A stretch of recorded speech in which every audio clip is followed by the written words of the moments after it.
época el título principal que tenían eran los duques de Tarifa, ¿no? Y también los duques de Alcalá, por el que se conoce principalmente. Entonces su principal negocio fue las fábricas de jabón. Las fábricas de jabón, lo que se llamaban en árabe las almonas. ¿Y sabéis dónde estaban las almonas en Sevilla? En Triana. ¿En qué lugar? En la calle Castilla. Hace pocos años tiraron allí el edificio y dejaron allí al lado del callejón de la Inquisición. Se ve todavía la placa donde pone que allí estaban las reales almonas, ¿no? Era un comercio real que el rey pues, podía derivarlo en alguna familia noble, como era este caso. Entonces Pedro Enrique y Catalina tuvieron un hijo llamado Fadrique Enrique, y este Fadrique pues decide a principios del siglo XVI hacer el viaje de su vida. ¿A dónde fue? Pasó por Italia, pero su destino final era Jerusalén, Tierra Santa. Entonces, cuando llega a Jerusalén, visita los santos lugares y entre ellos visita la casa de Pilatos, el palacio de Pilatos, el verdadero. Y allí descubre que la distancia que hay entre la casa de Pilatos y el Gólgota era la misma distancia que había entre su casa, su palacio de San Andrés, y un lugar a las afueras de la muralla que en un principio no iban a la Cruz del Campo. En un principio iban a una zona allí cerca de la iglesia de los Negritos que se llama la Huerta de los Ángeles. Esto es en el año 1521. Por eso estaba diciendo antes que este año, hace 500 años, que se instaura lo que es la Vía Dolorosa, como él le llama el Vía Crucis, a lo que es a las afueras de la muralla. Posteriormente, el duque de Alcalá, Fadrique, le compra a los monjes del convento de San Benito el templete de la Cruz del Campo, que el templete ya existía desde el siglo XIV. Entonces, posteriormente, en el siglo XV, es cuando él instaura el primer Vía Crucis a ese lugar, a lo que es la Cruz del Campo, ¿vale?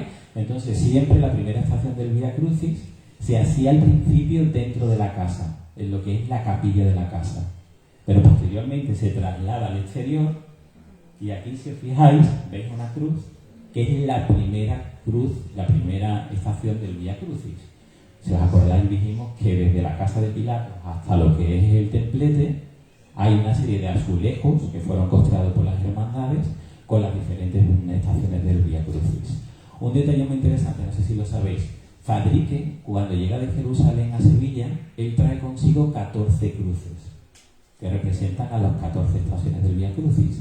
Y hoy en día solamente existe una. Solamente queda una de esas 14. ¿Y sabéis dónde está esa una? La tiene la familia y hace poco se la prestó a la Hermandad de la Corona para hacer el Vía Crucis en la catedral. Entonces, cuando la Hermandad de la Corona ha hecho este lunes primero de Cuaresma el Vía Crucis en la catedral, la familia Medinaceli sigue teniendo mucha relación con la Hermandad de la Corona y se la ha prestado para hacer el Vía Crucis dentro de la catedral con esa cruz que trajo Fadrique de los santos lugares en el año 1521. ¿Vale? La siguiente es una vista interior de lo que es el patio de la casa. Como ha dicho alguien antes, pues Fadrique pasa por Italia y allí era donde estaban los mejores artistas del mundo. Entonces allí en Italia pues compra varios adornos para su casa y entre ellos pues compra la fuente, que la compra en Génova, hecha con mármol de Carrara, y en lo alto de la fuente ahí tenemos al dios Jano, que era el dios romano del pasado y del futuro, por eso se ve con dos caras, una cara mirando para este lado y la otra mirando para el otro. ¿Cómo se dice enero en inglés? ¿Cómo se dice enero en inglés? January. Entonces, enero es el mes dedicado al dios Jano, al dios Jano.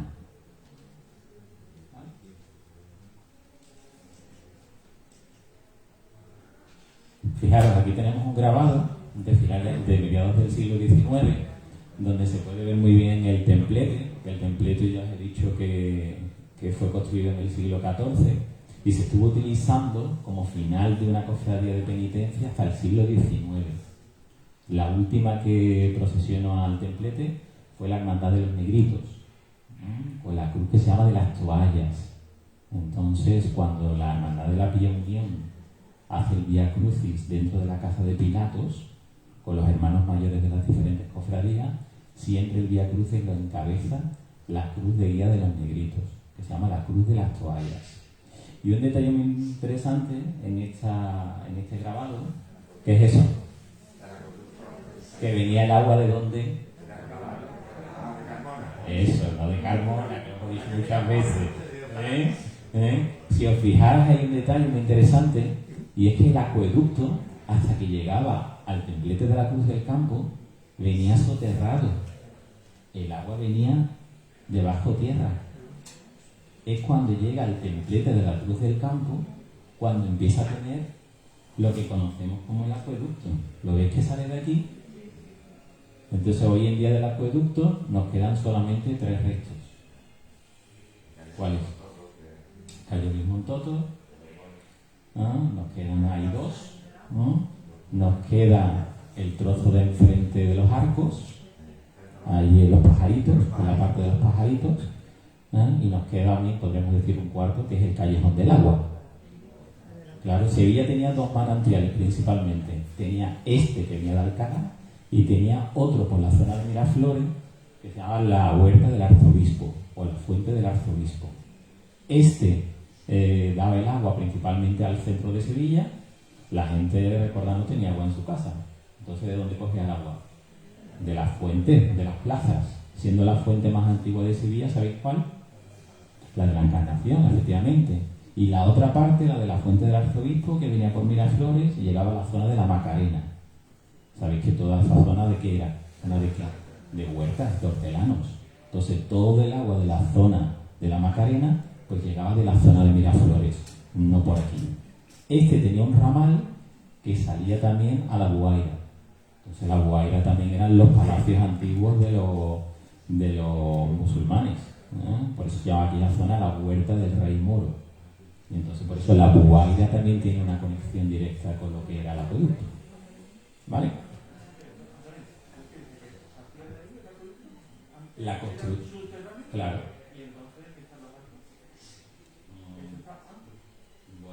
Bueno, vendría un trocito a lo mejor pequeñito, pero principalmente la construcción venía de esa zona, ¿sabes? Que a lo mejor venía un trocito por la parte de los arcos, pero poco más, ¿no? A lo mejor es para algún desnivel que tendría el terreno y lo tendrían que sacar para afuera. El acueducto, una cosa interesante también, no es romano. El acueducto principalmente es árabe. A lo mejor en la época romana habría alguna especie de fuente que traerían a lo mejor de Alcalá, pero la construcción esa que se ve, o los trozos que nos quedan, sería árabe, no romana. ¿Vale? Igual que la muralla de la Macarena. La muralla de la Macarena no es romana. Este es de mediados del siglo XIX, 1850. Entonces la muralla de la época romana no iba por ahí, por la Macarena. Tenéis que pensar que Sevilla era mucho más pequeña en la época romana. Llegaba por las setas. Sería todo lo que es la zona, desde el Alcázar hasta las setas. Eso sería la Sevilla romana. Los musulmanes posteriormente agrandan la ciudad y ponen la muralla hasta la Macarena. ¿Vale? Bueno, aquí tenemos otro grabado que es de una procesión a la Cruz del Campo. ¿Sí lo veis? Los hermanos podían ser de 2 tipos, ¿no? Los tenemos, por ejemplo, aquí, esto está flagelándose, que se llamaban los hermanos de sangre, y tenemos otros que eran los que llevaban las velas, que eran los hermanos de luz. Muy interesante. Fijaros en este que se ve aquí. Lo único que lleva es un travesaño cogido por los hombros. Pues así es como Jesucristo iría al Gólgota. Eso llevar la cruz no sería así. La cruz en el Gólgota, el palo vertical, siempre estaría puesto. Siempre estaban puestos. El reo lo único que llevaba era el palo horizontal. Una vez que llegaba al Gólgota, lo subían con cuerdas y lo ataban al madero. Así que eso que vemos hoy en día, muchas cosas, no son las ciertas.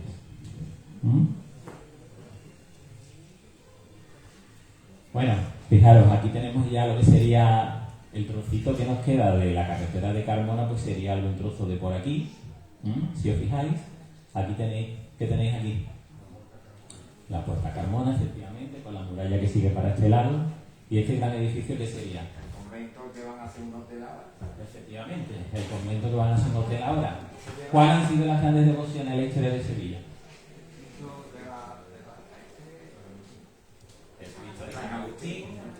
La plaza de San Agustín. Eso es el convento de 20 años Agustín, efectivamente.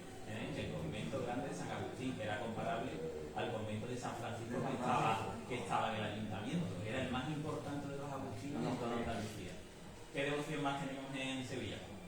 Histórica.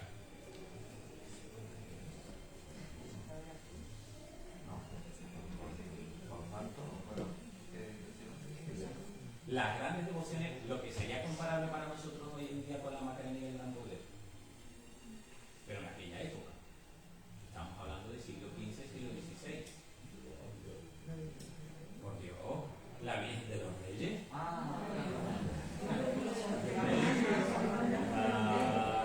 Vamos viendo por Semana Santa, claro, eso será falta, ¿no? Bueno, si os hablo también de Semana Santa, nos falta una. Hemos dicho el Cristo de San Agustín, la Virgen de los Reyes, que la Virgen de los Reyes es la talla más antigua que existe en Sevilla. ¿Y cuál más? La mía. La Virgen de Iniesta. La pequeñita, la gótica. Ajá. La gótica. Entonces, vamos a seguir con el Cristo de San Agustín. Ahí lo tenéis.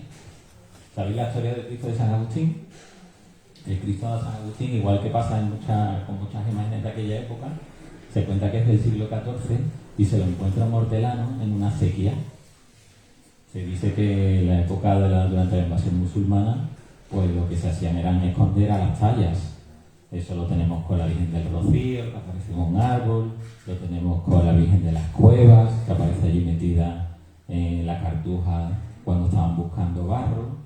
Lo tenemos con la Iniesta y lo tenemos con el Cristo de San Agustín, que se encuentra con un hortelano excavando en una acequia, pues se encuentra a un Cristo. Era por la zona del convento de San Agustín, por eso lo llevan a ese lugar, ¿vale? Entonces se cuenta una cosa muy graciosa, se cuenta que el Cristo, cuando lo encuentra el hortelano, el Cristo tiene una mano levantada, como si estuviese crucificado, y la otra la tenía metida en el costado, en la llaga. ¿Vale? Entonces lo llevan al convento y se cuenta que se obra un milagro porque el Cristo deja de tener la mano metida en el costado, en la llaga, y extiende la mano. Entonces en Sevilla, qué pedazo de milagro, que el Cristo se ha quitado la mano del costado y la ha puesto en la cruz.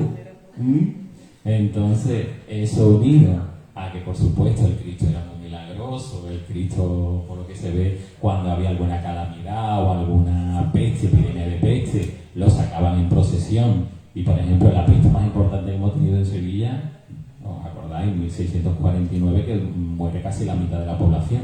Entonces se saca el Cristo un 2 de julio en procesión y la semana siguiente todo el mundo empieza a ponerse bueno. Entonces, no sé si sabéis que todavía hoy en día, el 2 de julio, una comitiva del ayuntamiento va a visitar al Cristo de San Agustín en acción de gracias por habernos terminado, haber hecho que la epidemia de peste de 1649 se termine. Claro. Bueno, el Cristo de San Agustín procesionaba a la Cruz del Campo, estuvo procesionando hasta el siglo XIX, y con la desamortización, con la invasión francesa y la desamortización de Mendizábal, que el convento de San Agustín pues deja de tener uso religioso, pues el Cristo se pasa a la iglesia de San Roque. Entonces la iglesia de San Roque, el 18 de julio del 36, es incendiada y perdemos la talla del Cristo de San Agustín. Fijaros qué pena. Una imagen del siglo XIV, como muchas otras que se perdieron en 1936. Este es el antiguo, se tienen fotos todavía de él. En los años 50, el ayuntamiento encarga una nueva talla del Cristo de San Agustín y en los años, que estaba en San Roque, la iglesia de San Roque, y en los años 90 la cofradía de San Roque pues decide hacer al Cristo de San Agustín titular de la cofradía. Entonces le sigue dando culto y creo que es el primer lunes de Cuaresma, pues le siguen haciendo un trigo, que era el típico Cristo gótico. Si os fijáis, en aquella época las anatomías no estaban estudiadas, ¿no? Si os fijáis, son cuerpos que no son reales, y sobre todo lo que llama la atención a todo el mundo pues es el pelo, ¿no? Que como antiguamente casi todas las imágenes tenían pelo de verdad. Esta era hermandad de gente de dinero, como la Veracruz, por ejemplo, o la Soledad de San Lorenzo. Entonces gente muy importante iba a ver al Cristo de San Agustín procesionar a la Cruz del Campo. ¿Sabéis quién es esta señorita tan guapa? María Luisa, la del Parque. La duquesa María Luisa, junto con su marido, era una amante de las tradiciones sevillanas, y se dice que a finales del siglo XIX acudía a ver al Cristo de San Agustín y ir a la Cruz del Campo. La iglesia de San Roque, originalmente lo que había en ese lugar era una ermita. Entonces, posteriormente, no es muy antigua la iglesia, del siglo XVIII, y la hermandad de San Roque pues se asienta allí y se funda a principios del siglo XX, en 1900. Entonces, ahí, la hermandad de San Roque, cuando se funda, coge a un nazarino que había en la iglesia y también toma como titular a la Virgen que procesionaba con el Cristo de San Agustín, que era una Virgen antigua que venía del convento y se llamaba la Virgen de Gracia. ¿Vale? Entonces, por eso a la titular que tienen hoy en día le ponen esa vocación. Esa Virgen de Gracia, que también era una talla muy antigua, que venía del convento, se pierde también en el incendio del 36. ¿Sabéis cómo se llamaba popularmente? La Soldadito. Parece un soldadito de estos como los cascanueces, ¿no? Entonces la Virgen de la Iniesta le pasa lo mismo que al Cristo de San Agustín. Se cuenta que durante la invasión musulmana, que se escondían las tallas, pues también se esconde la de la Iniesta. ¿Y dónde va a parar la Virgen de la Iniesta? Sabéis un poco la historia. Se encuentra en un monte de Barcelona, entre unas plantas de retama que se llaman iniesta. La iniesta es una planta. Por eso cuando procesiona la Virgen el Domingo de Ramos, lo que lleva en la mano es una retama iniesta. Entonces tiene un cartelito cuando lo encuentran diciendo: soy de Sevilla, de la iglesia más cercana a la Puerta de Córdoba. ¿Cuál era la Puerta de Córdoba? La iglesia más cercana, enfrente de la gasolinera de Capuchino. Entonces la iglesia más cercana, San Julián. Y es ese caballero, Monseper de Tus, que se llamaba, pues el que la trae a Sevilla y le dan veneración en la iglesia de San Julián. Entonces, al igual que el Cristo de San Agustín, pues era una virgen que se sacaba en procesión para todas las calamidades. Entonces, por eso era también una vocación muy famosa, y el ayuntamiento la tiene como su patrona. Aquí es que tenemos patrona para todo. Entonces, realmente, archidiócesis, Virgen de los Reyes, corporación municipal, Virgen de la Iniesta. Por eso la Iniesta preside el corpus todos los años en la plaza de San Francisco. Esta talla, que es la primitiva, la original, también se pierde en los incendios.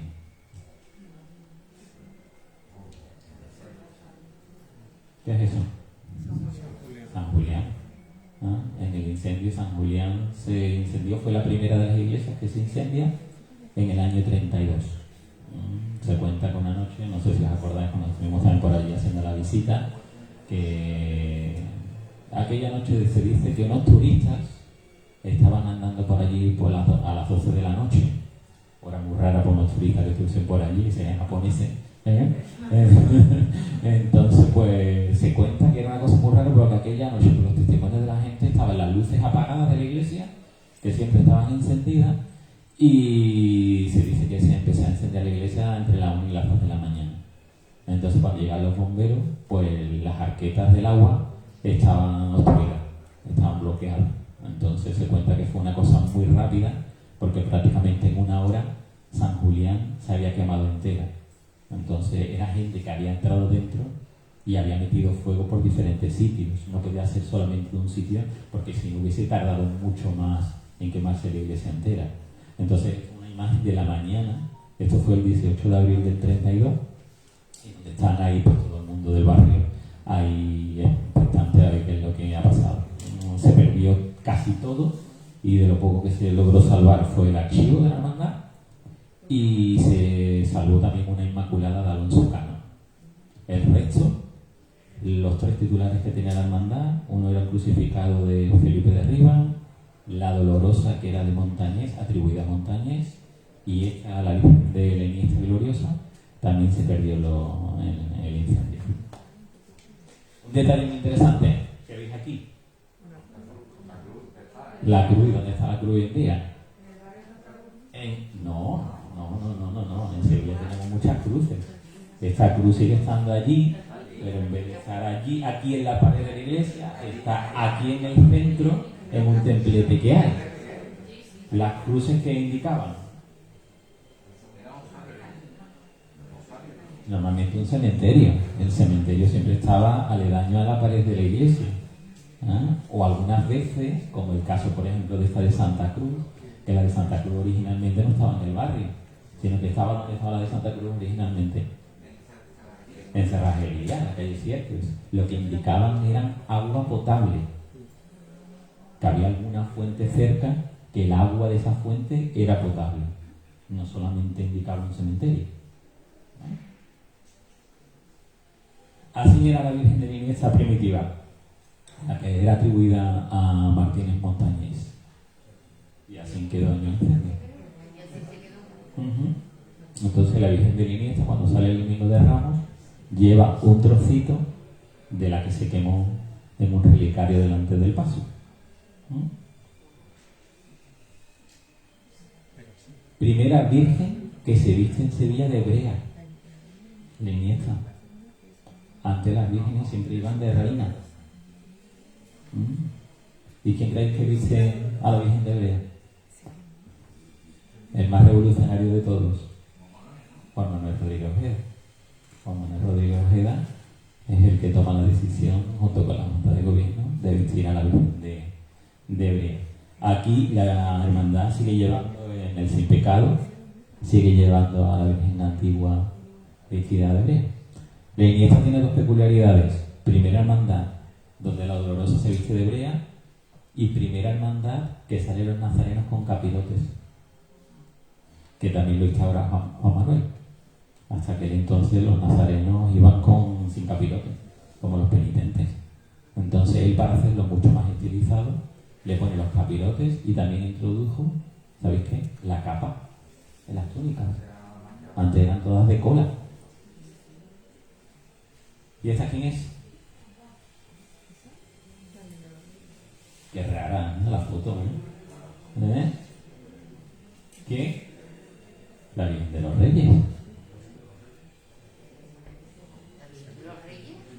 La misma. ¿No lo sabíais? La Virgen de los Reyes tiene un mecanismo en la espalda. La Virgen de los Reyes movía la cabeza, movía los brazos y se podía poner de pie. ¿No lo sabíais? ¿No? Mira, ahí tenéis el dibujo de cómo es el mecanismo de la cabeza. Por supuesto, había alguien por detrás que lo movía. No era automática como un ordenador que se levantaba sola. Qué miedo, bueno. Era todo lo contrario.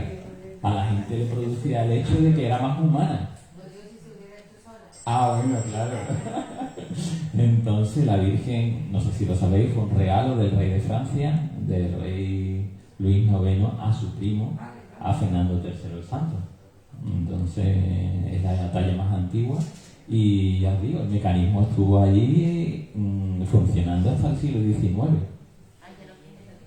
Lo tiene todavía, lo que pasa es que está en desuso, no se pone en funcionamiento, pero lo sigue teniendo ahí detrás. Eso era muy típico en aquella época. que las imágenes, o no sé si os acordáis cuando vamos hasta la catedral o en algún otro sitio, los altares por detrás tenían piezas movibles. Entonces imaginaros que estábamos haciendo una misa en conmemoración de San Clemente. Pues si en el retablo había un San Clemente o una reliquia de San Clemente, pues alguien estaba por detrás del retablo y podía mover piezas para que el San Clemente pareciera que estuviera allí. Las misas eran puestas en escenas, no eran como hoy en día. Y las órdenes religiosas rivalizaban por a ver quién hacía la misa más espectacular, porque ¿eso qué significa? Que más gente iría a ver esa misa y más gente daba donativos.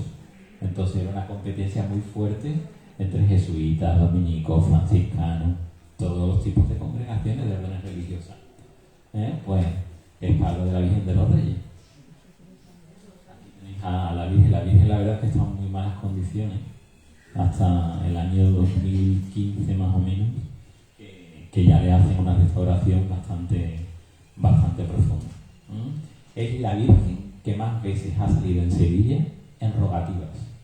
Cuando ha habido que pedir algo importante en la ciudad de Sevilla, la que más ha salido siempre ha sido la Virgen de los Reyes, junto con el Cristo de San Agustín y la Virgen de Lineta.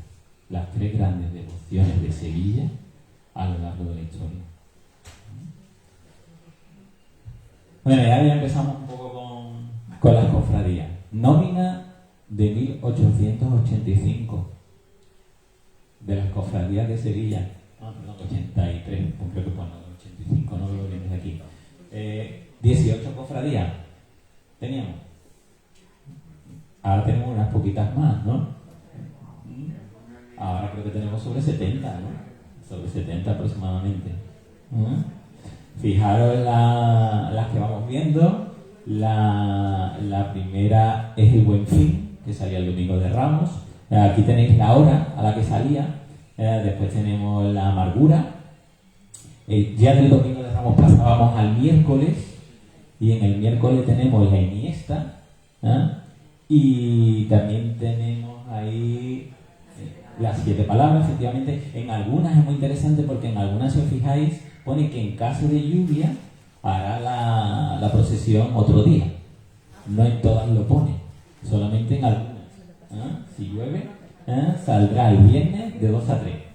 Pues tenemos la Trinidad, tenemos también, creo que Montesión, también tenemos Pasión, tenemos la Quinta Angustia, y en la madrugada tenemos las 3 principales: el Silencio, el Gran Poder, la Macarena, y también salía la O.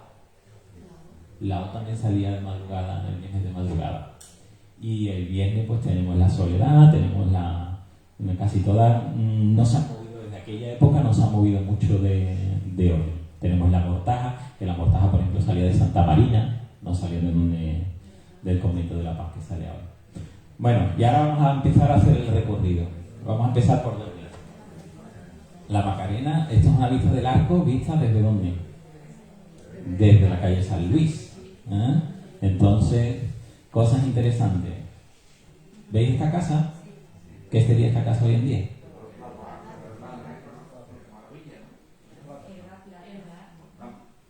Esa casa no existe. Claro, porque cuando hacemos los ensanches tenemos que tirar muchas casas. Entonces, el Bar Plata sería esta de aquí atrás.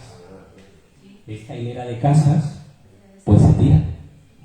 Y esto era una barbería, que son casas que estaban adosadas a la muralla.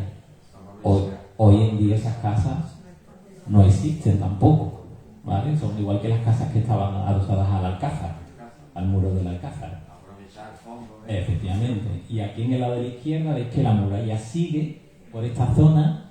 Eso ya hoy en día ya aquí se corta lo que es el arco. Y si os acordáis, cuando estuvimos haciendo lo de la peste, que acababan de arreglar lo que era la plaza, vimos que en el suelo, ¿os acordáis? Habían puesto una serie de adoquines para ver por dónde seguía la muralla. Entonces sería esto de aquí.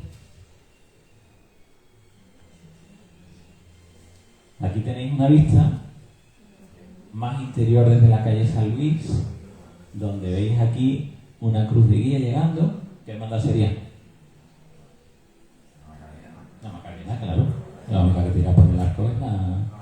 la Macarena. ¿Eh? Aquí, si os veis, al final viene el paso del Cristo de la Sentencia. Y muy interesante es esto de aquí. Esto sería San Gil. Pero San Gil, si recordáis, el frente de San Gil hoy en día está abierto. Efectivamente. Así que estas casas hoy en día tampoco existen. Porque lo que le hacen es que tiran esas casas para abrirle la fachada a la iglesia posteriormente cuando pasa el incendio de 1936. Muy interesante es ver el elenco de personajes que tenemos por la zona. La entrada antigua por el mismo sitio. Sí, lo que pasa es que sería más para atrás, ¿entiendes? Tendría un callejón por aquí detrás por donde se entraría a la entrada de la iglesia. ¿Sabe? Que no estaba diáfana, no estaba abierta como hoy en día, sino que habría que dar la vuelta por estas casas de aquí y entrar por el otro lado. Fue en el 32 o en el 36. En el 36. En San Gil fue en el 36. Y se dice que no fue ni incendio. Se dice que fue un incendio ahí, incluso se piensa que hasta provocado para que todo el mundo pensara que la iglesia se estaba incendiando. Lo que hicieron principalmente en San Gil fue picarla. Picarlo todo. Picar las paredes, picar el suelo. ¿Para qué pensáis que se picó?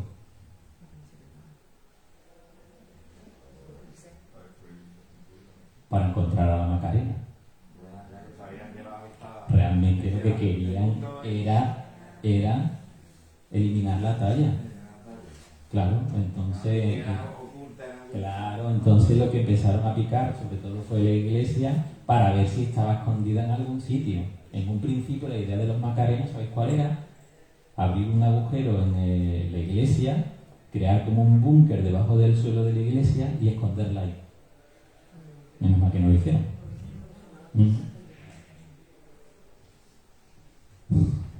¿Qué tenemos aquí? El paso del Cristo de la Macarena. ¿Saliendo o entrando? ¿A dónde? ¿San Gil es eso? La Anunciación. Eso es la Anunciación. Claro, el valle, ¿dónde está el valle?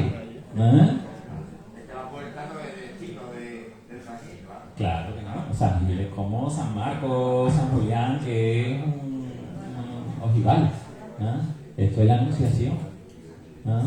Si hemos estado hablando de que San Gil la destroza. Claro, cuando destrozan San Gil, la Macarena se tiene que buscar otro sitio. Y entonces, ¿dónde va la Macarena a parar cuando destrozan San Gil? Pues a la Anunciación, que está desde el 36 hasta que termina la Basílica. Aproximadamente, hasta el 40 y pico. Entonces, fijaros, esto también es interesante. El Cristo de la Macarena siempre se ha dicho que lo hizo Felipe de Morales en el siglo XVII. Pero ahora últimamente se ha descubierto de que no era Felipe de Morales el autor, porque se cuenta que el Cristo que hace Felipe de Morales medía 1,65 aproximadamente y estaba hecho en pasta de papel. Entonces el Cristo de la Macarena ni mide 1,65 ni está hecho en pasta de papel por un documento nuevo que han encontrado. Entonces hubo un escultor del círculo de Pedro Roldán que se llamó Cristóbal Pérez. Y en 1680 Cristóbal Pérez trabaja para la Macarena y probablemente Cristóbal Pérez fuera el que hizo el Cristo de la Sentencia. Y en un principio era muy gracioso el paso porque se tienen dibujos, eran como 3 sayones puestos en un lado, sentados, otros 3 en otro lado y el Cristo en el centro y leyendo la sentencia. Entonces el Cristo de la Macarena ha sufrido, lo que es el misterio, ha sufrido muchos cambios a lo largo de la historia, hasta que en el año 29 llega nuestro, que está en todos los sitios en el siglo XX, Castillo Lastruzzi, y Castillo Lastruzzi es el que hace el misterio como lo estáis viendo aquí. Castillo Lastruzzi era mucho de enfrentar como 2 escenas dentro de lo que era el paso. Aquí tenemos por un lado el Pilato con el esclavo, el que lee la sentencia, y por el otro lado tenemos al Cristo con con el esclavo que lleva la cuerda y el romano que está detrás, aunque no se vea, y el sayón delante de la... Fijaros la iconografía, que hoy en día pues, es completamente diferente a cómo se ve el Cristo mirando al público, ¿vale? Sí, la carrera oficial a mediados del siglo XIX. La última que va en los negritos, ¿no? Pero antes había algunas cofradías que iban a la Cruz del Campo y otras iban a la catedral. Entonces llega una orden del arzobispado, creo que era del Niño de Guevara, que dice que todas tienen que ir a la catedral. Por eso las de Triana, que iban antes a Santa Ana, tienen que cruzar el puente y venir a Sevilla, ¿vale?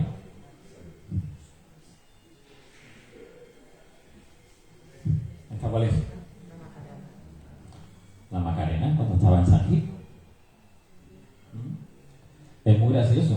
Hasta mediados del siglo XX las hermandades han tenido muy pocos hermanos apuntados en nómina, estamos hablando. Se dice que la Junta de Gobierno de la Macarena iba por los corralones, por las casas de vecinos, preguntándole a los vecinos si les parecía bien las decisiones que tomaban en los cabildos, aunque la gente no fuese hermano ni nada. Habéis visto antes en la foto anterior que de la cruz de guía hasta el paso del Cristo había muy poca distancia, y eso era porque no salían apenas nazarenos. Había público viéndola porque le tenían devoción, pero no se salió de nazareno, ni serán hermanos de una cofradía, ¿vale? Cosa interesante, la Macarena en esa época ni iba de verde, ni le llamaban Macarena, ni tenía el ancla de símbolo. Esas son cosas todas modernas. A la Macarena siempre se le ha llamado como la esperanza. Eso del nombre de Macarena se lo empiezan a poner la gente de fuera. La Macarena se priva de rojo, porque la Macarena era expectación de lo que está por venir, y el color de la sangre de Cristo era el rojo. Entonces por eso el palio más famoso que ha tenido la Macarena era rojo, ¿vale? Entonces, ¿el nombre del barrio se debe a la Virgen o al contrario? el nombre del barrio se debe a la puerta de la muralla. Hay gente que dice que era porque había un romano desde la época romana, que había un noble que se llama Macarius. Hay gente que dice que la puerta se llamaba Al-Makrat, que del árabe pues podríamos derivarlo en Macarena. Hay gente que dice que la hermandad tenía una santa que se llama Santa Macrina. El nombre de Macarena no está todavía muy claro de dónde viene, pero de la Virgen, no. La Virgen siempre el nombre, la Virgen de la Esperanza.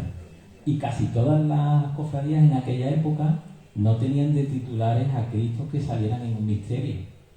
Casi todas las cofradías lo que tenían eran titulares crucificados o nazarenos. Entonces el titular de la Macarena no era el Sentencia. El titular de la Macarena siempre ha sido un crucificado que se llamaba el Cristo de la Salvación. Que si entráis en la basílica, en el lado de la izquierda, donde está enterrado el equipo de llano, ahí veis el busto del Papa y veis ahí un crucificado pequeñito, que ese es el Cristo de la Salvación. Ese siempre ha sido el titular, junto con la Esperanza, de la Hermandad de la Macarena. Posteriormente, más tarde, ya crean el misterio y se cuenta que cuando entraba el misterio en la basílica, tal y como entraba al paso, lo llevaban con todo, con la figura incluso del Cristo, al almacén. Al Cristo no lo desmontaban y lo dejaban en la basílica. Así que fijaros la poca importancia que tenía el Sentencia dentro de lo que era la Macarena antiguamente. ¿Por qué se esconde a la Macarena y al Cristo no? ¿Nos lo habéis preguntado nunca? Todo el mundo sabemos que la Macarena se esconde para que no la incendien, pero nadie habla dónde fue a parar el Cristo de la Sentencia. ¿Por qué no se escondieron juntos? Claro, porque no tenía tantísima importancia como tenía la Virgen, y entonces el Cristo, como era una figura menor, pues la escondieron enfrente de San Gil, en un almacén que tenían para los enseres. Así que las cosas, como las vemos hoy en día y como eran antes, han cambiado bastante. ¿El qué? A la Macarena la escondieron en diferentes sitios. El primer sitio donde la escondieron fue la casa de la limpiadora, en el año 32. Se cuenta que el hermano mayor, el teniente mayordomo, decían que en su casa que no le iban a esconder, que el primer sitio donde iban a buscarla era o en la iglesia o en la casa de los que llevaban la hermandad. Entonces, Victoria, creo que se llamaba la señora, escuchó que estaban rumoreando eso y dijo, bueno, pues no os preocupéis que yo me la llevo a mi corral de vecinos. Entonces se cuenta que en la Macarena, donde estuvo la primera vez que salió de San Gil, fue en el corral de vecinos de la calle Escoberos, y la mujer se acostó ya en el suelo y acostó a la Macarena en la cama. Y posteriormente pues la fueron escondiendo en diferentes sitios, que es cuando esta figura que la meten en el cajón, y pasó por la calle Lepanto, por la calle Méndez Núñez, y el sitio más famoso donde estaba la Macarena es en la calle Orfila, que el mayordomo posteriormente tenía ahí una clínica veterinaria y la tuvo ahí también en su casa durante un tiempo.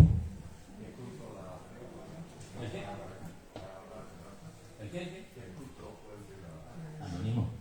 La Macarena, esa es la gran interrogante. Dicen que podría ser ese Cristóbal Ramos que yo he dicho, Cristóbal Pérez, que yo he dicho antes.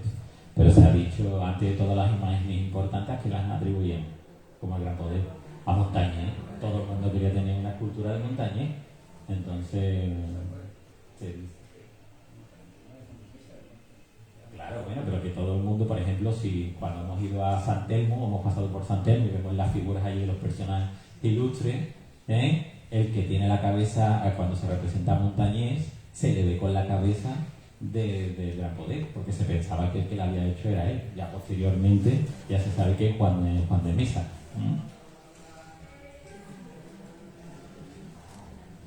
Bueno, esta imagen no sé si la habéis visto alguna vez, es en el año 31 y es cuando no es Queipo de Ya, como se piensa, es en el año 31 cuando se declara la guerra en España, que deciden, había un bar en el lugar donde está la basílica, llamado Casa Cornelio, y entonces el general de aquel momento, pues allí se suponía que se reunían los sindicalistas obreros, y toman la decisión de cañonear el local, el bar, y les da pues 10 minutos para que salgan, recojan todas las cosas, y es cuando se bombardea el lugar donde hoy en día está la basílica, que era ese bar.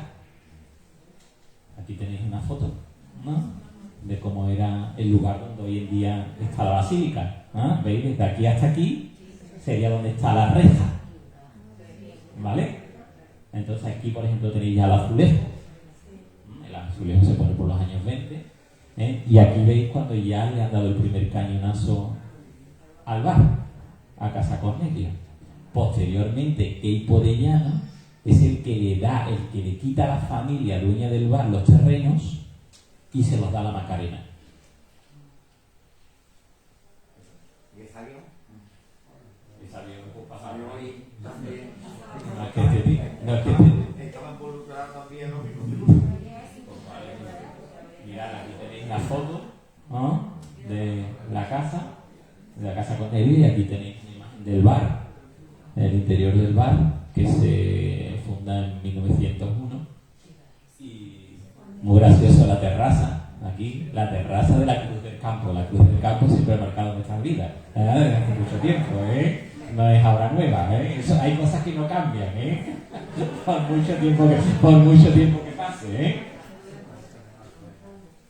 Y aquí tenéis la construcción de la basílica, cuando se construye la basílica, y ahí veis, aquí detrás se ve la espadaña de San Gil, y aquí veis ya la construcción que se inaugura posteriormente, cuando la Macarena se traslada, viene de la Anunciación, como hemos dicho, y ya se establece ahí en la basílica.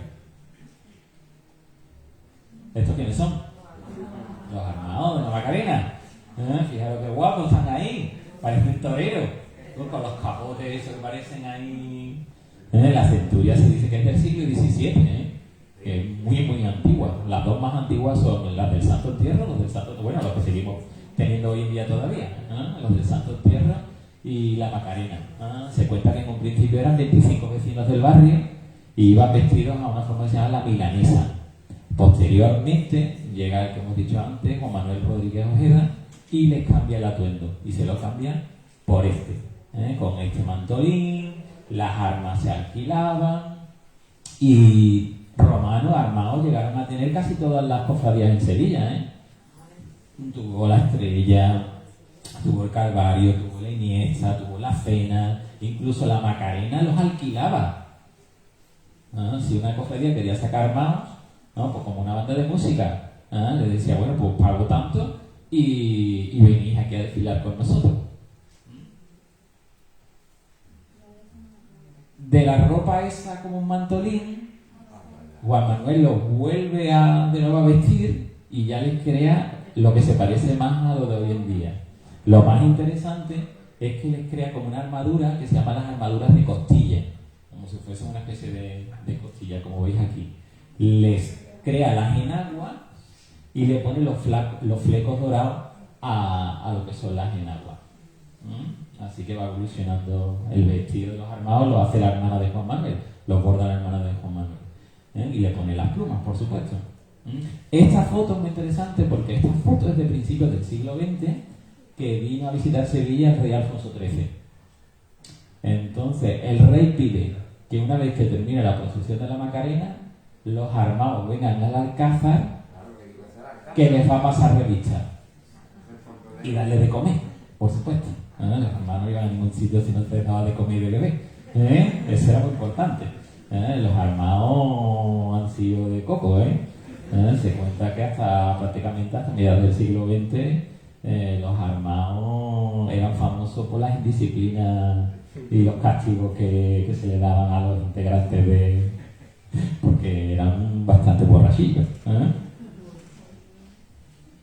Y este señor con cara de sheriff del condado, ¿usted sabe quién es? Juan Manuel Rodríguez Ojeda, efectivamente. Bordador Rodríguez Ojeda, allí al lado de Cornejo, allí al lado de San Luis.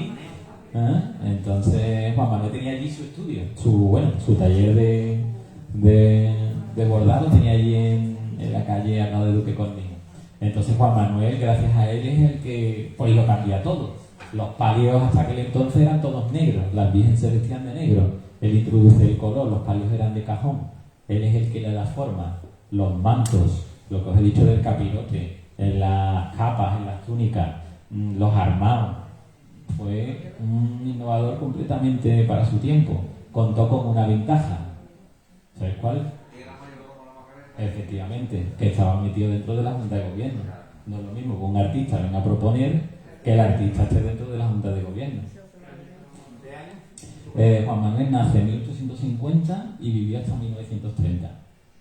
Así que tiene su época primera hasta 1900 y de 1900 a 1930 es la época más revolucionaria. Es cuando lo cambia todo. ¿Y él qué era exactamente? Él fue conciliario, él era mayordomo. ¿Qué era de profesión? Bordador. ¿No? Su familia venía, su padre había sido, creo que también bordador, y tanto la hermana como él también bordaban. Además, muy gracioso, porque se dice que la Macarena tiene uno de los archivos fotográficos más importantes de todas las cofradías en Sevilla. ¿Y sabéis por qué lo tiene tan importante? Porque se cuenta que era Juan Manuel el que contrataba a los fotógrafos y muchas veces no salía al paso de frente. Le hacía la foto al paso por detrás junto con el puesto. ¿Para qué? Para hacer la foto al manto y después llegaba con la foto a otra cofradía y esto es lo que yo hago. Así que...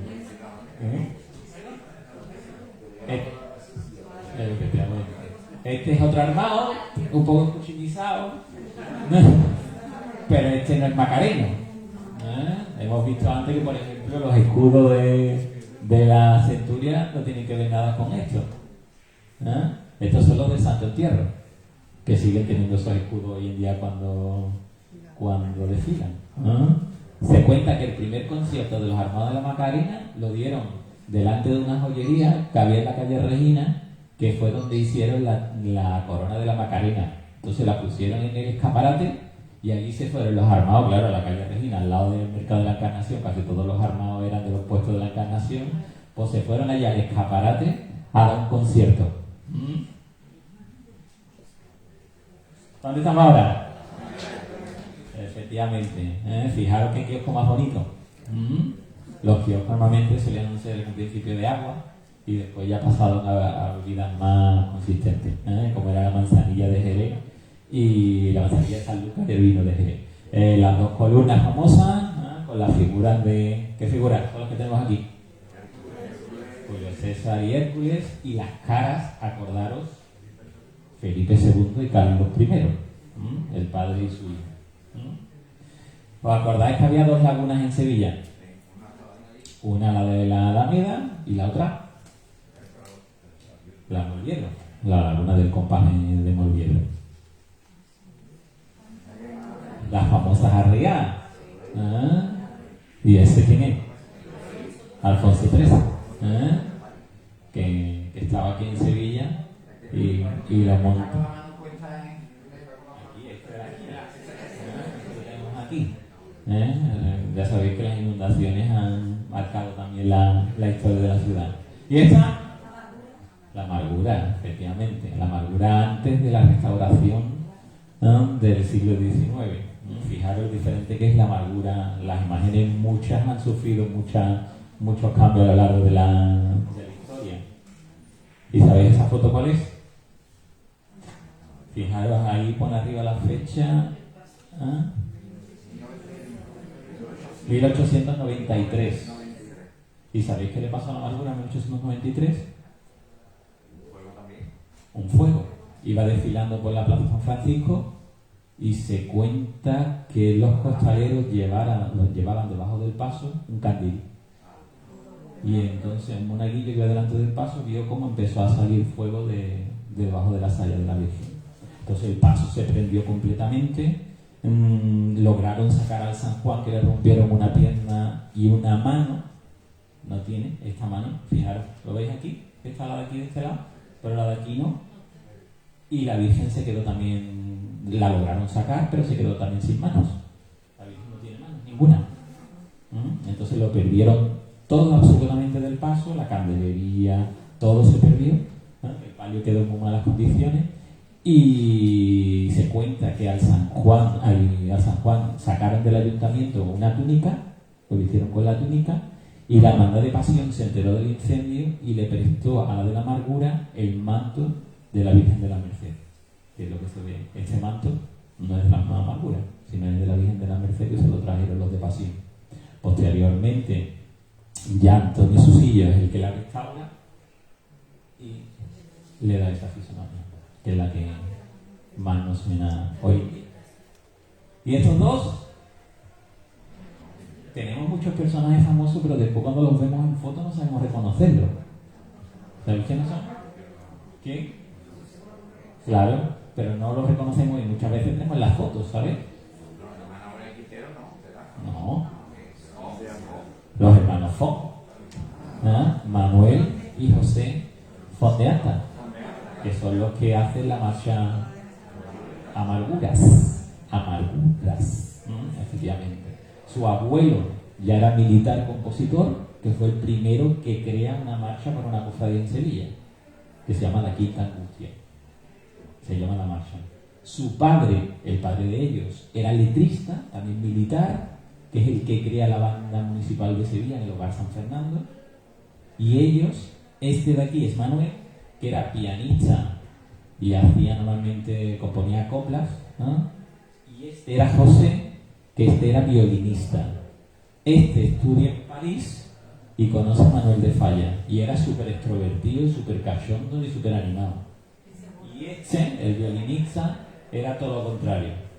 Era un soso, de triste, y toda la fama se la llevaba Manuel. Pero muchas de las marchas las compuso José. José lo que le pasó fue que tuvo una novia en Bruselas, estalló la guerra, se tuvieron que venir los dos a Sevilla de nuevo, y cuando terminó la guerra se fue a buscar a la novia, pero se enteró que se había muerto, la habían matado en un bombardeo. Entonces dice que eso ya le marcó toda su vida. Y claro, la Primera Guerra Mundial. Y entonces su vida ya fue más, y dice que incluso que había tenido un hijo con esa mujer, pero el hijo también había fallecido en el bombardeo. Entonces eso le marcó ya toda su vida, y por eso las melodías suyas son muy, muy tristes, ¿eh? Muchas veces él, lo que os he dicho, las componía, pero el que después la registraba era su hermano. Este murió en el 36 porque se cuenta que fueron a buscar a su hijo, que el hijo estaba en la falange, y cuando se enteró de que lo que estaban buscando a su hijo, dijo que era él. Y lo mataron, lo fusilaron. Él siguió viviendo, se vino aquí a Sevilla. Cuando muere su hermano ya deja de componer, se dedicó a hacer tratados de música, y tiene una historia muy bonita porque él muere aproximadamente en los años 80, ¿no? Hace 2 días, y se cuenta que la última vez su hijo lo llevaba a ver, el hijo de José lo llevó a la calle Tetuán a ver la amargura, y se encontró allí con un amigo. Entonces el amigo pues se fue al fiscal del Paso, que venía de lejos, y le dijo: por favor, ¿por qué no se la paráis al compositor de la marcha que está ahí, que el hombre probablemente ya no la va a ver más? Entonces llegó la amargura a donde estaba José, y le empezaron a tocar la marcha y se la volvieron a él. Y esa fue la última vez que vio José a la amargura. Hace poco, el año pasado o el anterior, fue cuando cumplió la marcha 100 años.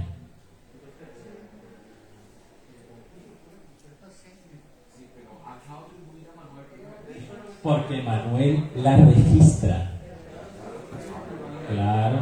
Claro, porque una cosa es el que compone. Claro, tú puedes hacer la canción, pero si el otro le dejamos un poco como el protagonismo al hermano, no quería nada del protagonismo, ¿sabes? Entonces yo voy, la registro a mi nombre, pero realmente el que la ha hecho es igual. Bueno, sabéis la historia de la marcha amargura, ¿no? Se supone que el padre, o se decía que el padre el padre era instrumentista, el padre no hacía composiciones. Entonces el padre le pide a Manuel que haga la letra, que le haga una marcha a la amargura. Y por lo que se le dijo, pasaba del montón. Entonces le manda un día 4 fotos y le dice: ya que a mí no me das el gusto de componer la marcha, pidiéndotelo yo, a ver si eres capaz de negárselo a ella. Entonces el otro se lo dio al hermano, se cuenta, lo que cuenta la historia, y el José pues hizo la marcha en una mañana. Lo que pasa es que el que la registra es Manuel. No, dice que se llevaba muy bien. Lo que pasa es que el otro no quería protagonismo ninguno. Era como eso, un triste, una persona marcada por su vida, ¿eh? Claro, deja de componer totalmente. Bueno, ahora vamos haciendo, si os fijáis, venimos de la Macarena, hemos tirado por San Juan de la Palma, la Alameda, y vamos ahora por la calle Amparo. ¿Ah? Claro, la casa del tigre. Esto es un tigre, ¿eh? La calle Amparo, ¿sabéis dónde está la calle Amparo? No. Por allí, por la plaza de Zurbarán, donde está el Peso Santo. ¿No? Entre la calle Regina y podríamos decir el pasaje de Azares. ¿No? Efectivamente. Entonces se cuenta que el dueño de la casa fue el director del zoológico de Jerez. Entonces, claro, el tigre, el pobrecito, se quedó huérfano cuando era un bebé. Y entonces se lo trajo a su casa para cuidarlo. Entonces tenía a su tigre ahí en el balcón, y fijaros la impresión, aquellas calles que son ya de por sí estrechas, doblar una esquina y encontrarte el tigre en el balcón dando vueltas. Pues claro, tenía el tigre porque se llevaba todo el día en el balcón. Entonces la casa, ahora han puesto un bar en la casa, la han puesto bar Casa del Tigre, y en la pared de la casa sigue habiendo un azulejo, ¿no?, contando la historia esa. Y muy gracioso. Esto es reciente, esto es de los años 50, 60. Sí, esto ya es más moderno, esto ya. Bueno, aquí tenemos. ¿Este cuál es? El gran poder. cuando estaba en San Lorenzo, en la parroquia de San Lorenzo. El Gran Poder, cuando se hace en el año 1620, la cofradía, ¿sabéis dónde estaba? En el valle, donde están los gitanos. Y de ahí pues va itinerando la cofradía por diferentes lugares hasta que en el siglo XVIII llega a San Lorenzo, donde tiene capilla propia. Tenéis que ver que muchas hermandades tienen las capillas que las han costeado ellos dentro de las iglesias. ¿Esto qué? Un Ferrari, esto. En el siglo XIX, a finales del siglo XIX, los de la Junta de Gobierno dicen que los gallegos se han portado muy mal y que eso no es decoro para una cofradía tan seria. Los costaleros, los que trabajaban en el muelle, no se llamaban los costaleros, siempre se llamaban los gallegos, porque se dice que en un principio los que venían a cargar venían de Galicia. Entonces dicen que los gallegos se han portado fatal en la estación de penitencia y que para el año que viene el paso no sale con gallego. Entonces, a finales del siglo XIX, dicen que le encargan a un ingeniero, esta no es del siglo XIX, esta viene después, ¿vale? Entonces, en un principio, le encargan a un ingeniero un paso que se mueva solo, que os autopropulse solo. Entonces, dice que incluso la calle Conde de Baraja, la falta, la adoquina, para que pueda el mecanismo del paso andar mucho mejor por la calle. Entonces, dice que aquello fue un desastre, porque dice que todo el mundo insultando a los de la cofradía. Entonces dice que al año siguiente ya se olvidaron de la idea del mecanismo, pero años más tarde, en los años 30 creo que fueron, volvieron a retomar la idea, porque los gallegos serían iguales de gamberro y de golfo. Entonces ya en la catedral ya habían probado con la custodia, que eso es lo que os puede sonar la foto. Esto es el sistema que tiene la custodia que sale del corpus. 4 ruedas, con un volante, con alguien sentado debajo y alguien por fuera diciéndole para dónde tiene que ir. ¿No lo habéis visto nunca en la catedral? ¿No? Pues entonces, como lo habían hecho en la catedral con la custodia del corpus, pues ellos también encargan uno como el de la custodia del corpus. Y se dice que se hace una prueba llevando el paso, solamente la parihuela, a la catedral. Pero dice que la gente, incluso haciendo el ensayo, ya los estaban insultando. Decían que en Sevilla la gente no quería máquina de ningún tipo. Y entonces esto nunca llegó a salir en la cofradía. ¿En qué cofradía? El Gran Poder. Estamos hablando del Gran Poder. Seguimos con la foto que hemos visto antes. Por eso todas las fotos tienen relación una con otra más o menos, ¿sabes? Entonces el invento se quedó ahí y ya no volvió a saberse nunca más. Entonces ya se tomaron la decisión de que ya siempre serían costaleros. Claro, fíjate. ¿Y esto sabéis qué es lo que es?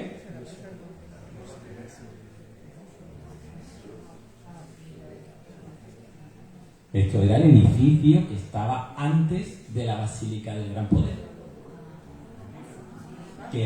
que eran las oficinas de obras públicas. Entonces el Gran Poder toma la decisión en los años 30 de cambiarse de iglesia porque se le estaba quedando muy pequeña, porque os he dicho que en San Lorenzo solamente tenía esa capillita pequeñita. Efectivamente, entrando a la izquierda. Entonces deciden buscar otra sede y lo primero que piensan es en San Hermenegildo. San Hermenegildo, allí en la plaza de la Gavidia, de la Concordia. O sea, en Hermenegildo la pobre tiene la negra, porque lleva un montón de tiempo cerrado, nadie se mete allí. Entonces después le sale la posibilidad de que venden las oficinas de obras públicas y deciden comprarlo. Entonces eso era lo que estaba donde está hoy en día la Basílica del Gran Poder. Y ahí ya se ha terminado la obra. ¿Y qué ejemplo toman para hacer la basílica? El Panteón de Agripa en Roma. ¿Y sabéis por qué se toma el Panteón de Agripa en Roma? Porque los arquitectos de la basílica habían estudiado en Roma. Entonces lo conocían muy bien. Y el Panteón era el sitio de todos los dioses. Entonces por eso toman el Panteón de Agripa como ejemplo para hacer la Basílica de Gran Poder posteriormente. A la de Gran Poder pues teníamos el Misterio de la Bofetá, que es el primero que va a hacer Castillo Lastruzzi en Sevilla. Castillo Lastruzzi quería ser torero y nació en la Alameda, pero viendo que no le iba muy bien en lo de torear, pues se metió en el modelaje y de arcilla, de barro. Entonces en principio empezó con figuras tipo flamenco, bandolero, hasta que tenía un amigo en la cofradía del Dulce Nombre y le dijo que por qué no le hacía algunas cosas a la cofradía. Empezó haciendo un pequeño sin pecado y después pues le encargaron el misterio, que es el que va a revolucionar pues también toda la Semana Santa de Sevilla, porque a partir de aquí le van a llover todos los encargos. Una cosa interesante, que por eso se pelea con la Macarena, el Castillo Lastruzzi siempre hacía casi todas las imágenes con la ropa encolada, lo que sería por ejemplo el Pilato de San Benito. No se viste, sino que la ropa ya la tiene hecha en la madera. Entonces muchas hermandades, eso pasa de moda, como le pasa a la Macarena, y le pide a otro escultor que le quite la ropa encolada para vestir a la figura. Entonces eso enfada tanto a Castillo que Castillo se borra de la Macarena, ¿vale? Pero el primer misterio que hizo, Castillo si se caracteriza por algo es por las escenografías, ¿eh? Por ponerle caras muy feas a los malos y muy guapos a los buenos, y sobre todo también por hacer el tipo de vírgenes andaluzas, ¿eh? Virgen morena, con los ojos grandes. Entonces esas se van a hacer las y este es Castillo. Castillo tenía su taller en la calle San Vicente y llegó a tener tal producción que tenía casi 15 personas trabajando en el taller. Muchas de las piezas no son de él, sino son de su círculo. Él las hacía y cuando el aprendiz o el oficial terminaba, pues ya venía el maestro y le daba su toque. Por eso casi todas las de Castillo se parecen un montón. El Cristo del Beso de Buda, el antiguo Cristo de San Gonzalo, el Cristo de la Bofetá, los panaderos. Esta era la obra favorita de Castillo Lastruzzi, ¿no? La tenía en su taller, que es una piedad que está en San Julián. Está en San Julián. Y aquí en San Julián es donde Castillo, debajo de esta piedad, está enterrado. Juan Manuel Rodríguez Ojeda está en el cementerio de San Fernando, Castillo Lastruzzi está enterrado en la iglesia de San Julián. ¿Y esto sabéis qué es? Esto es muy gracioso, muy interesante. La campana. Esto es la campana. No, la confitería es esto. Fijaros cómo era la campana. Hasta el año 1913. ¿Y el teatro Novedades que estaba ahí? Esto. Ese. Esto de aquí. Ese. La calle Martín Villa no existía. La calle que hay entre el Cien Montadito, que está en la esquina allí de Santa María de Gracia, y Villasís, tú no podías pasar para ese lado, porque estaba este café cantante que se llamaba El Novedades. Y este edificio de aquí, qué bonito lo que perdimos ahí. Esto se llamaba el Café París. Que aquí hoy en día, ¿qué estaría? El Burger King. Esto es el Café París. Qué pasada, ¿ah? De Aníbal González. Ese era el sitio, como cuando hablamos de los cafés estos de París o de Madrid, donde se reunían los escritores, los artistas. Pues esto era nuestro café en la ciudad de Sevilla, el Café París. Tenía en la primera planta billares y fue el primer sitio en Sevilla donde se empezó a ofrecer whisky, a vender whisky. Todo el mundo tomaba manzanilla o bebidas más suaves. Eso de tomar un whisky, pues se puso de moda aquí. En los años 60 lo derribamos. Ahí que están hoy en día. Sara. Esto sería Alfonso XII, Corte Inglés, Sara aquí en la puerta. Eso puede ser de 50 y... Claro. En la farmacia también se... Café de París, calle San Eloy, llegando a la carretería, ya con el ensanche hecho. Claro, esto sería la calle Tetuán, ¿eh? O'Donnell, Tetuán.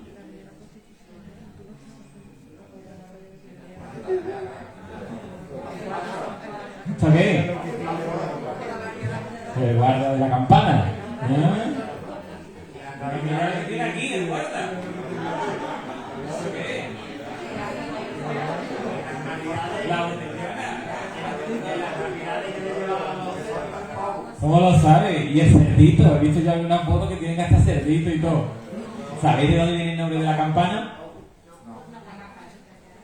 Porque ahí originalmente lo que había era una especie de, bueno, podríamos decir como cuartel de bomberos, donde también se vendían cosas relacionadas con los incendios, y entonces pues ahí tenían una campana, y ahí es lo que sale de los bomberos antiguos, efectivamente. Claro, era un retén de bomberos para el centro de Sevilla, podríamos decir, ¿no? Ahí tenemos al guardia con la vista del Café de París, ¿eh? Ya se ha abierto, se ha tirado aquí en novedades, ¿eh? Y se veía ahí Martín Villa.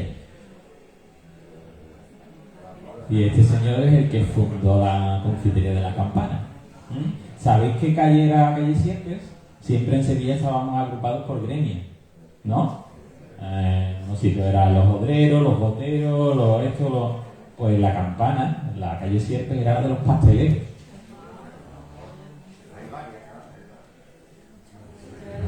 Ayuntamiento. Pues, perdón. Fijaros el detalle de esto. ¿Esto qué es? Una arcada. Una arcada. Arcos, balcones, ventanas aquí abajo. Eso hoy en día no está. Esta foto es una de las fotos más antiguas de 1850. Otro detalle, ¿esto qué es? La Pilar Pato. Y fijaros en otro detalle, el arco por este lado, y por este lado se ven casas, que esto era el convento de San Francisco cuando todavía no lo habían tirado.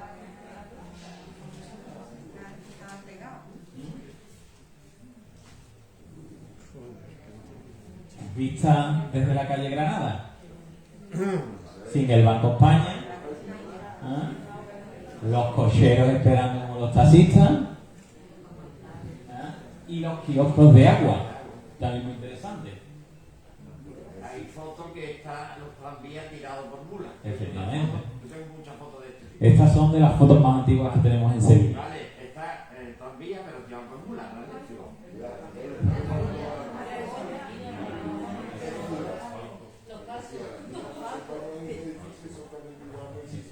Toda esta zona originalmente estaría porticada. En un inicio, si vais a las plazas de los pueblos de Castilla, las plazas principales eran de esa manera, porticadas para evitar el sol y la lluvia. Y la primera plaza de toros que tuvimos en Sevilla, como plaza de toros para los festejos, fue la Plaza San Francisco. Siempre ha sido el centro neurálgico de Sevilla, desde los autos de fe de la Inquisición hasta todo tipo de actos, hasta los juegos de cañas, que se llamaban. Se parece mucho al que seguimos teniendo en el río, enfrente del teatro, ¿no? El kiosco del agua. Efectivamente. Los abonados de la Plaza San Francisco, ¿no? Fijaros, muy interesante, las vestimentas de cuando hemos visto la foto de la Macarena, que iban ahí pues, vestidos más humildemente, y las fotos de la gente que se sentaba. Se dice que había 80 palcos y 800 sillas. Pero la campana no había silla, ¿no? En la campana, ¿no? En la campana, ¿no? En la plaza. ¿Y esto qué? La rampa del Salvador. Con los niños, igual que ahora. El policía poniendo orden. ¿Y qué nos falta aquí? El monumento de Martínez Montañés. El monumento de Martínez Montañés. El monumento de Martínez Montañés en el año 23 se coloca aquí. Más tarde se lleva aquí. ¿Sabéis dónde es esto? La catedral, la esquina de Correos, donde está el Magnolio este grande. Y después, en los años 70, se vuelve otra vez a llevar al Salvador. Igual que la Pilar Pato, ya recorrió ¿Y este sabéis cuál es? Pasión, efectivamente. El Cristo de Pasión. ¿Sabéis que muchas imágenes en Sevilla tienen copias? El Gran Poder tiene una copia. El Gran Poder se dice que cuando lo restauraron una de las veces le hicieron una máscara, una mascarilla, y posteriormente le hacen una copia del cuerpo. Y Pasión fue el último al que se lo han hecho, bueno, en talla o en vaciado, podríamos decir, en el año 95. Así que, claro, también lo que pasa es que una imagen, cuando le haces una copia, lo que le haces es un molde, un vacío, después le llenas el molde con el material del que lo vayas a hacer y sale sin policromar. Tú tienes que ver con una estatua cuando está policromada y cuando no está policromada, es que no es la misma, no es lo mismo. Eso hay gente que, claro, eso hay muchas leyendas sobre eso, ¿no? Que dice que hay cofradías que han sacado la copia en vez del original.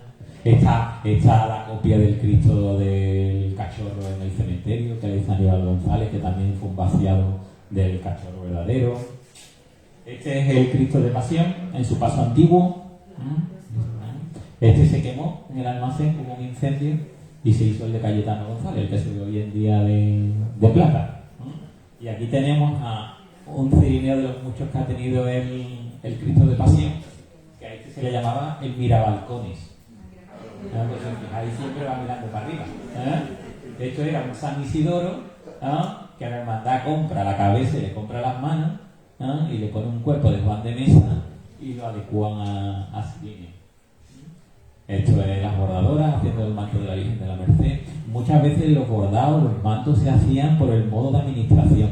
Eso era de que el bordador hacía que la hermandad se convirtiera en empresaria, y entonces los mantos se hacían en las mismas hermandades. Entonces la hermandad era la que corría con el contrato de las trabajadoras y era la que le pagaba a esos trabajadores, pero siempre trabajaban dentro de la hermandad, no en el taller del artista. Así los mantos y todo salían más baratos. ¿Lo has visto, ¿Y esto? La Plaza del Pacífico, que se llamaba. Entonces, fijaros qué bonita la Magdalena, en aquella época, la Plaza de la Magdalena. Y aquí, ¿leéis lo que pone aquí? Gran Hotel de París. Hemos vuelto otra vez a lo mismo. Ahora en el edificio este van a volver a hacer un hotel.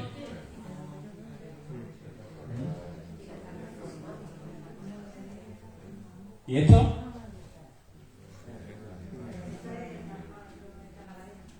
No.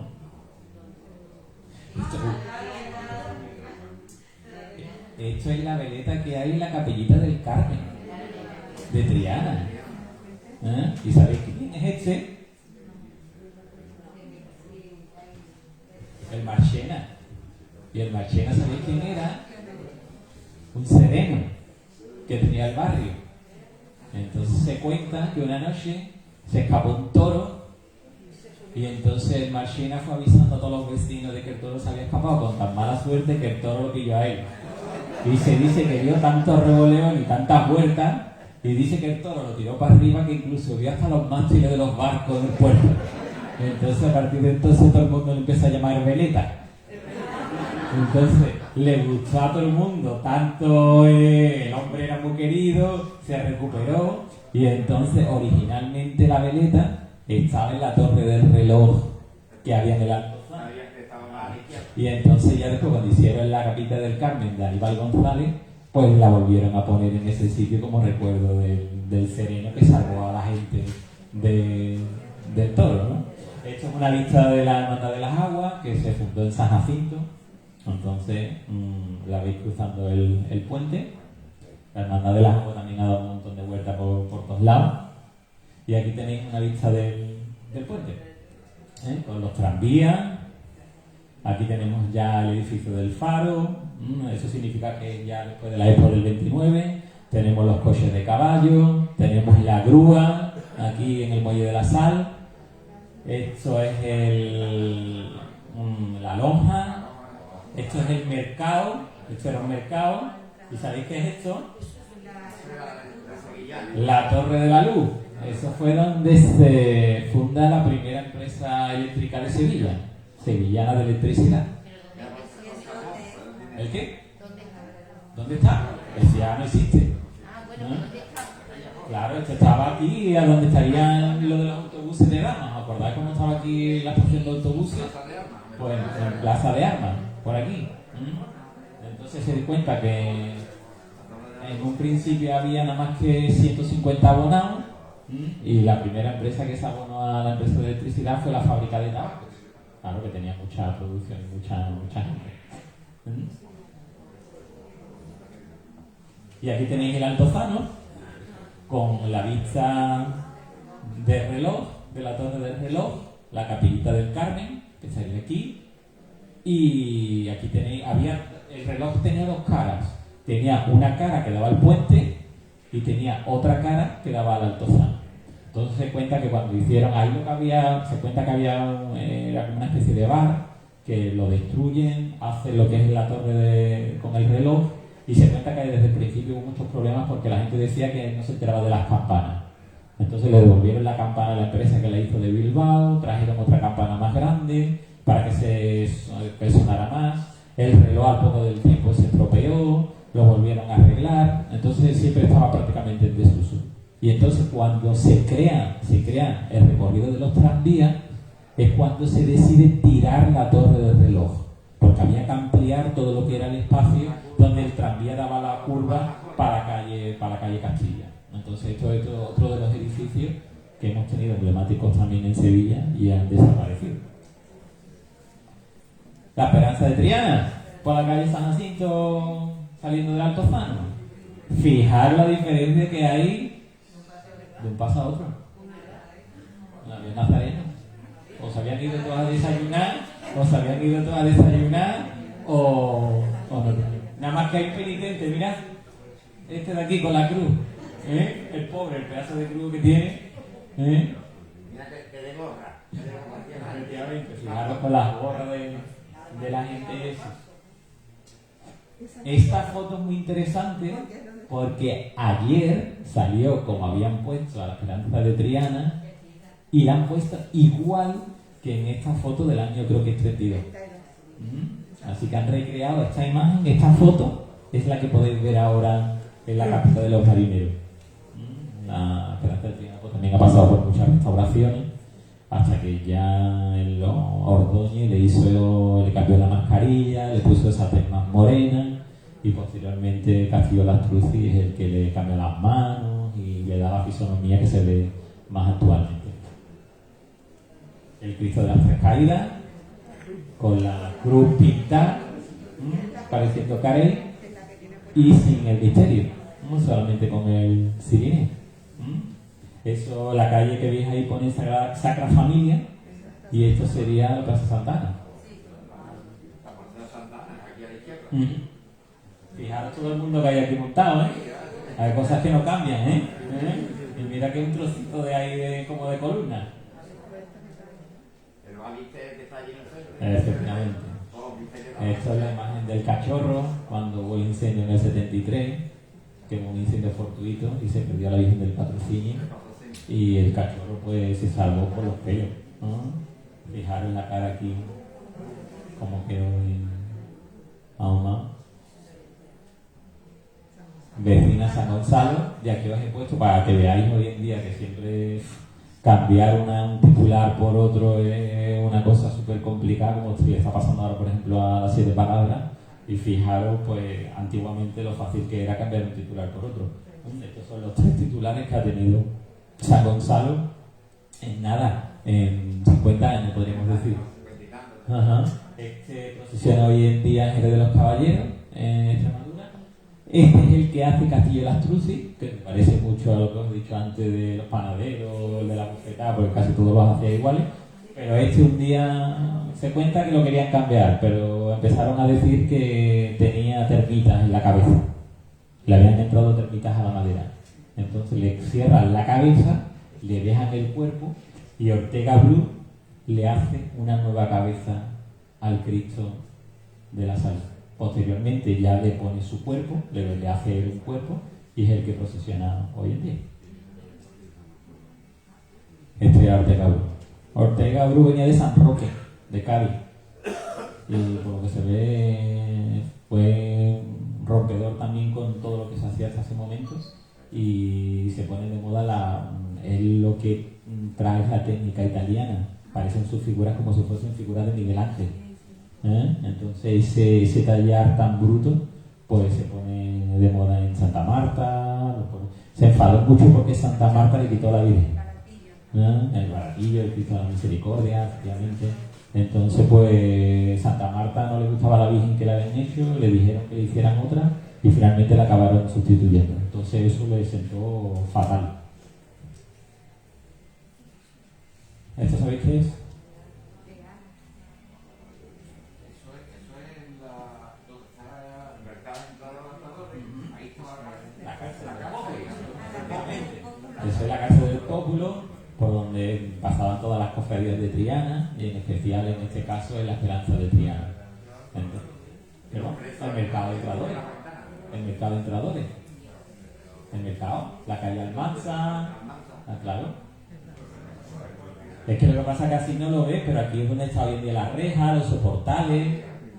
Hoy en día no es el edificio al completo, sino lo que se ven ahí son los soportales. aquí el fondo de la calle Marqués de Parada. Claro, Marqués de Parada con Reyes Católicos, efectivamente. Entonces, si sabéis la historia, los presos se asomaban a las rejas de la cárcel a cantarle a la Virgen. Y entonces, pues, la saeta más famosa que cantó un preso desde la reja fue esta que vemos aquí, que Manuel Fondeanta estaba en ese momento viendo la cofradía delante de la cárcel, y de ahí fue donde compuso la marcha Soleada de la Mar. ¿Y esto?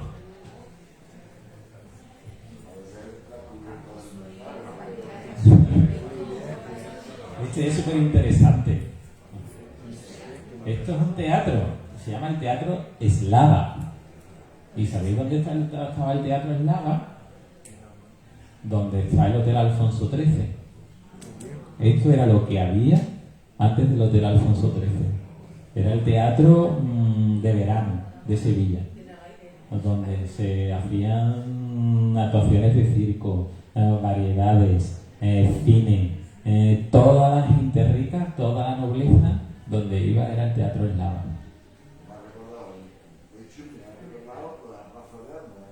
Sí, se parece mucho. Entonces, con la exposición se dice que el dueño murió y entonces cayó el teatro en decadencia. Entonces, ya para la Expo del 29, pues se decide hacer el hotel y desaparece el Teatro Eslava. Esto es el Cristo de las Cigarreras saliendo de la fábrica de tabacos. El Cristo de las Cigarreras pues también ha cambiado un montón. Los gallegos. Y este de aquí es Rafael Franco, que fue el primer capataz, podríamos decir, profesional. Los gallegos les pasaba igual que los armados, eran muy disciplinados, como hemos dicho antes, con el gran poder. Entonces este Rafael Franco es el que va metiendo a los costaleros en Berea. Esto, la Zafaña, la construcción. La ría, están construyendo, y aquí están haciendo la torre. Las torres tenían originalmente ascensores que se subían.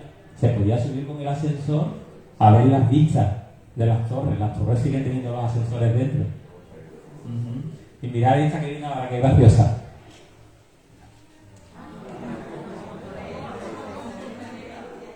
¿Sabíais que la Plaza de España tenía en el canal góndolas? Góndolas como Venecia. La gente va a Venecia, mira, las tenemos aquí.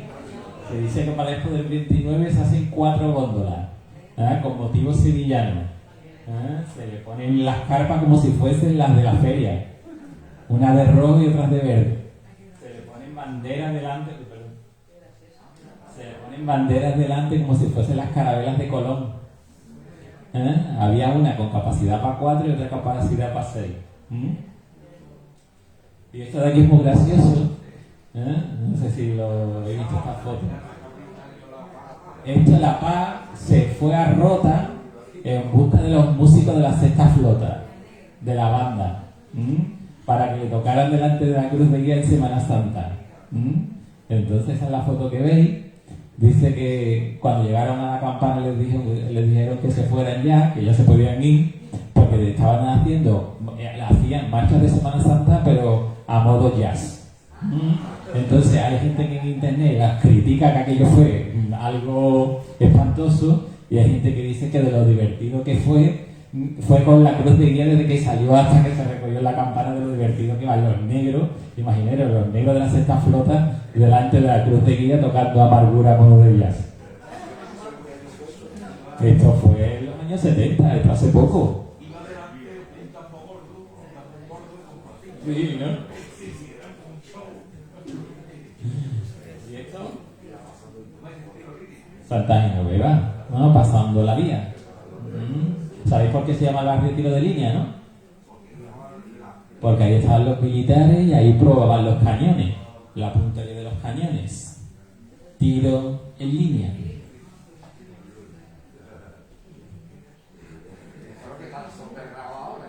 Claro.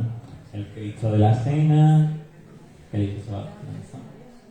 ¿Esto sabéis qué? Los jardines de Murillo.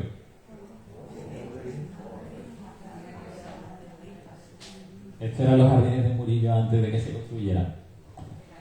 Esto sería la casa que da por este lado a la Plaza Santa Cruz. Hay como entre los jardines hay una callecita que te lleva hasta la Plaza de Santa Cruz. Pues esta familia de aquí dona este terreno para abrirle la calle para poder entrar a la Plaza Santa Cruz. Y todos los terrenos estos son aledaños al Alcázar, que el Alcázar estaría por aquí. Y ahí es donde se hacen los jardines de Murillo, que originalmente no se llaman de Murillo, se llaman Catalina de Rivera, la fundadora del Alcázar. Los cedé, efectivamente. Y quedan así. Aquí tenéis el Cristo de la Candelaria, el Cristo de la Salud, que es porque le ponen ese nombre porque los gitanos estuvieron allí en la Candelaria. Y entonces les gustó tanto el Cristo de los gitanos que le pusieron a su titular, cuando ellos fundan su hermandad, el mismo nombre que el Cristo de los gitanos. Cristo de la Salud. Aquí lo tenéis con faroles. ¿Esto qué?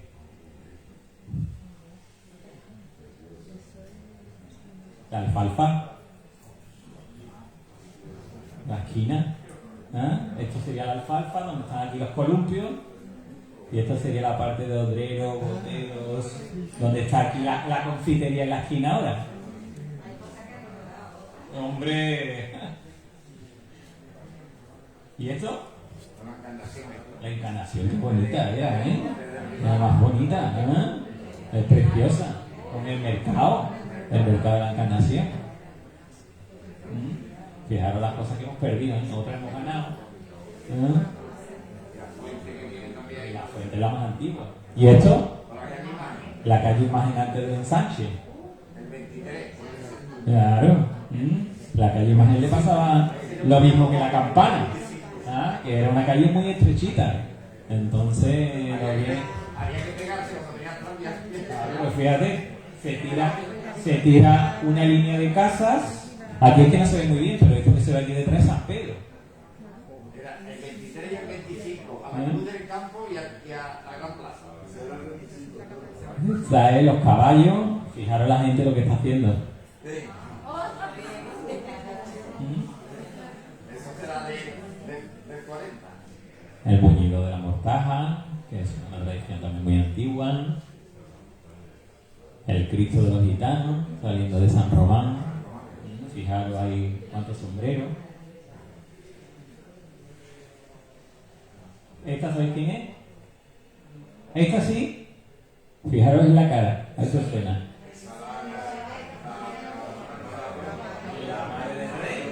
Doña María de las Mercedes, en un barco en la calle Parras, y esta es Marta Serrano, la saetera, que si vais por la calle Parras, en su casa hay un azulejo, una de las saeteras más famosas de aquella época. Y esta de aquí es Juanita Reina, efectivamente. ¿Y esta? Fijaros aquí, la Macarena no tiene este hoyo. La Virgen de la Aurora, la resucitamos. Fijaros qué bonita, parece una mujer de verdad, ¿eh? Santa Marina. ¿Y este señor? Ya terminamos. Este señor se llama Roberto Osborne Guezala. Y este tío debería tener un monumento en Sevilla. Ese fue el que fundó la Cruz del Campo. Y con este bizcocho, hasta mañana a las 8.